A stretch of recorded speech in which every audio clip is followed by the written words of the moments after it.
बुद्ध भगवान एक गांव में उपदेश दे रहे थे। उन्होंने कहा कि हर किसी को धरती माता की तरह सहनशील तथा क्षमाशील होना चाहिए। क्रोध ऐसी आग है जिसमें क्रोध करने वाला दूसरों को जलाएगा तथा खुद भी जल जाएगा।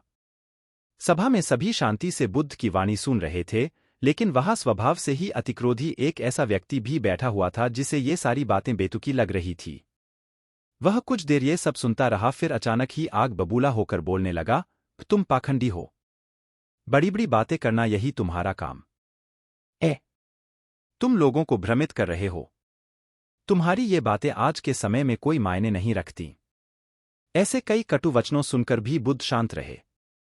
अपनी बातों से ना तो वह दुखी हुए, ना ही कोई प्रतिक्रिया की। यह देखकर वह व्यक्ति और भी क्रोधित हो गया और उसने बुद्ध के मुंह पर थूक कर वहां से चला गया।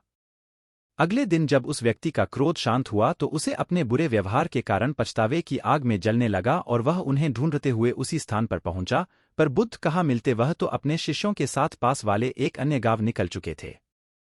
व्यक्ति ने बुद्ध के बारे में लोगों से पूछा और ढूंढते ढूंढते जहां बुद्ध प्रवचन दे रहे थे वहां पहुंच गया। उन्हें देखते ही वह उनके चरणों में गिर पड़ा और बोला, मुझे क्षमा कीजिए प्रभु। बुद्ध ने पूछा, कौन हो भाई? तुम्हें क्या हुआ है? क्यों क्षमा मांग रहे हो? उसने कहा, क्या आप भूल गए? मैं वही हूं जिसने कल आपके साथ बहुत बुरा व्यवहार किया था। मैं शर्मिंदा हूं। मैं मेरे दुष्ट आचरण की क्षमायाचना करने आया हूं। भगवान बुद्ध ने प्रेमपूर्वक कहा, बीता हुआ कल तो मैं वही छोड़कर आया गया और तुम अभी भी वही अटके हुए हो। तुम्हें अपनी गलती का आभास हो गया, तुमने पश्चाताप कर लिया, तुम निर्मल हो चुके हो, अब तुम आज में प्रवेश करो।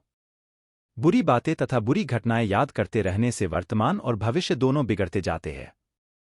बीते हुए कल के कारण आज को मत बिगाड़ो। उस व्यक्ति का सारा बोझ उतर गया। उसने भगवान बुद्ध के चरणों में पड़कर क्रोध त्याग का तथा क्षमाशीलता का संकल्प लिया। बुद्ध ने उसके मस्तिष्क पर आशीष का हाथ रखा। उस दिन से उसमें परिवर्तन आ गया और उसके जीवन में सत्य, प्रेम व करुणा की धारा बहने लगी। मित्रों, बहुत बार हम भूत में की गई किसी गलती के बारे में सोचकर बार बार दुखी होते और खुद को कोसते हैं।